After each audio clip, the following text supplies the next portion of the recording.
Hello mga friends, good morning and welcome back again to my vlog, Magipuhas. Nandito pala ako ngayon sa bukid mga friends. Kagabi pa kami dito dumating kasi may hinatid akong hinatid ko yung mower kagabi kasi siya nasira ba kaya pinaayos muna. At ito, naghatid din ako ng bagong incubator mga friends at yun, kagaya lang yun dito sa luma. Ano pa naman ngayon, burn out. May ano pala dito mga friends, itlog to sa mga pabo, 52 pieces ito. Puro pabo yan.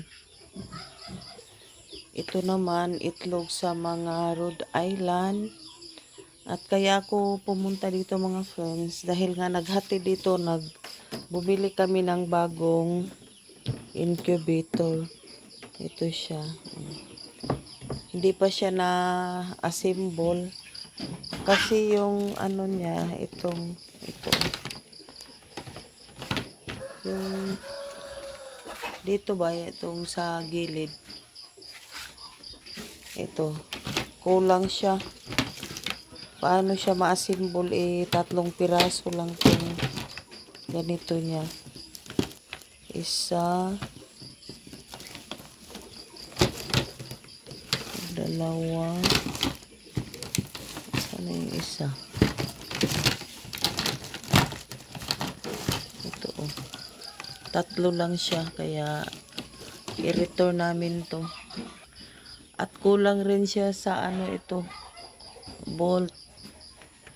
Wala siyang ganyan kaya hindi talaga ma-assemble.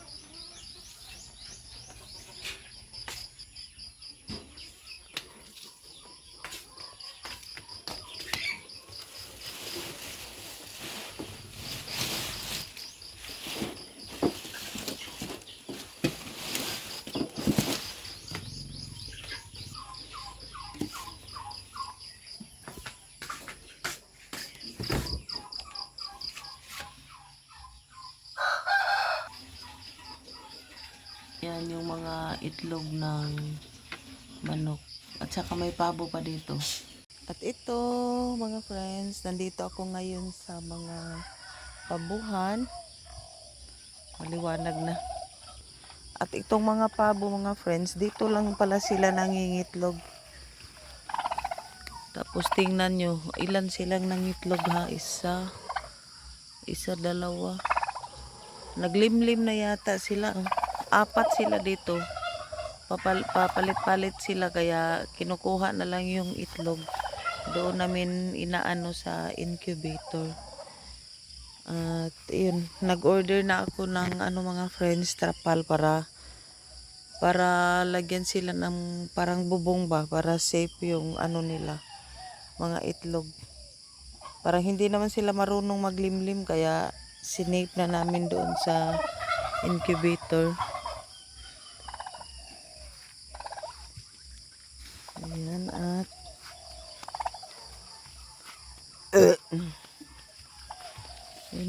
malalaki na yung mga Madre de Agua At ito palang Madre de Agua, nakakatulong to sa mga manok or baboy. Maano siya sa vitamina. Ano ba yan yung para sa mga hayop.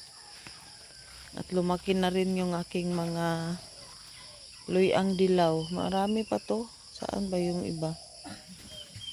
Tapos pinalibutan namin magtanim ng mga oregano. Yan, namasyal yung mga pabo. At alam nyo ba mga friends, noong New Year, nagpalitson kami ng pabo, 3. Ang sarap pala ng pabo. Mas masarap siya sa litsong baboy at litsong manok. At keep on watching lang mga friends. Tingnan mga friends, ang ganda na ng hilbas. Mukuan din niya ni hilbas no, mamuwak. Sik? Mamuwak din ng hilba? Unya mukuan ni siya na siya liso.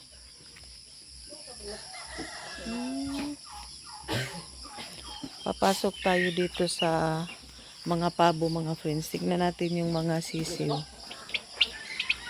Hi! Ito, malalaki na yung mga pabo mga friends.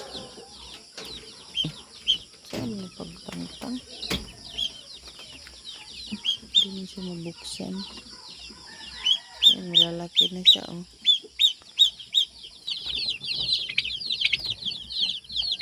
May kunting ano dito halo na manok. Pasensya na walang ilaw kasi wala ngang kuryente. Laki na. Friends, nandito ako sa loob ng manukan at ito may mga sisiw dito mga friends. Malapit na siyang isauli pala namin to sa DA kasi nakakuha kami sa DA ng 30 ka chicken. Parang ginawa naming breeder ba. Tapos isauli pag mayroon na produkto. Yan, mayroon din dyan oh. Mayroon din dito. May hinay lang. Ito palang kulungan namin mga friends. Dinivide to sa tatlo. Yung doon sa dulo, yung mga pabo. Tapos dito sa may gitna, yung mga breeder na mga manok Bisaya. Tapos dito naman sa gilid, yung ano, yung mga Rhode Island. Yan, yan yung nabili namin last week na lalaki. Tapos 11 pa lang tong Rhode Island namin mga friends. 11 ka babae. Ano lang sila, hindi sila nagtapok. Tingnan natin dito sa may gilid. Tingnan yung mga friends, yung mga pabo. Ang bilis talaga lumaki ng pabo mga friends at bilis lang silang dumami. Kaso itong pabo pala, pag sisiw pa siya, sensitive kaya kailangan bago siya ilagay dito sa ground, palakihin muna doon sa tangkal or sa ano ba yun? Ano ba yung tangkal sa Tagalog? Yan, dahil sa pabo, wala nang damo. Inubos na nila yung damo. At ito na rin pala yung langka mga friends. So, laki na niya. Wala pa tong 1 year. Yung tinanim nila asawa last year. Mga ilang buwan pa lang to.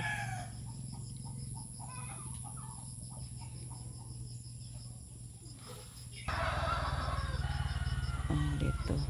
Iikot ako dito. At itong mga oregano yan. Marami kasing namatay noong una kaya taniman ko ulit ni tata. Ayan, kasi maganda tong oregano sa ahas. At may mangga pala dyan mga friends. O yan, lumaki na rin yung mangga. Pagdating ng panahon may maaanin ng mangga. Yan, yung mga pinya, yan may langka dito. Bawat gilid. Siguro na ipasyal ko na kayo dito mga friends. Yun, iikot lang tayo doon para update to kay asawa dahil nag-aano siya ng update. Yan mga langka oh. Marami kasing langka, lapit-lapit lang yan. May papaya. Ay, wala pa tong bulaklak kaya langka oh. Tapos dito oregano na maraming oregano. Tingnan natin yung mga saging. At alam nyo mga friends, tinatamad akong magbenta ng saging kasi alam nyo, 8 pesos na lang ang bawat 1 kilo. Ano ba naman gagawin natin sa 8 pesos tapos magsuhol pa sa mag-harvest tapos ibiyahe pa. Wala na kaya ang gagawin namin yung mga saging namin, yung iba isasaing tapos ihalo sa pagkain sa mga manok at pabo. Yan, nakaikot ako dito mga friends. So, nandito na ako sa may pabuhan. Yun, paikot-ikot lang para may magawa sa umaga. Hindi na ako nakapagtanim ng mga gulay kasi bihira lang akong pumunta dito. At yan, nagpatubo pala ako ng sili kaya i-transfer ko to mamaya. Naka-ready naman tong aking pagtataniman dito. Pangit pala talaga ang tanim pag nakaano sa may Jimelina. Hello Marcos. Punta tayo dito sa kabila mga friends.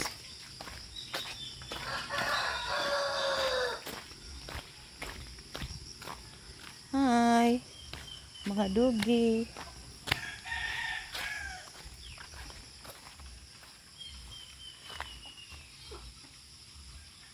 Ayan mga bakiki.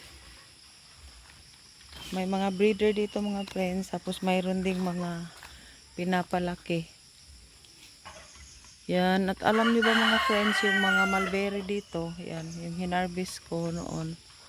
Yun. Nag-ano na siya. Naana siya yung mga udlot. Mas maganda kasi ang tubo pag yung hindi siya masyadong mahaba ba. At ito sa gilid naman ng manukan mga friends, pinataniman ko ng mga kamuting kahoy. Ito.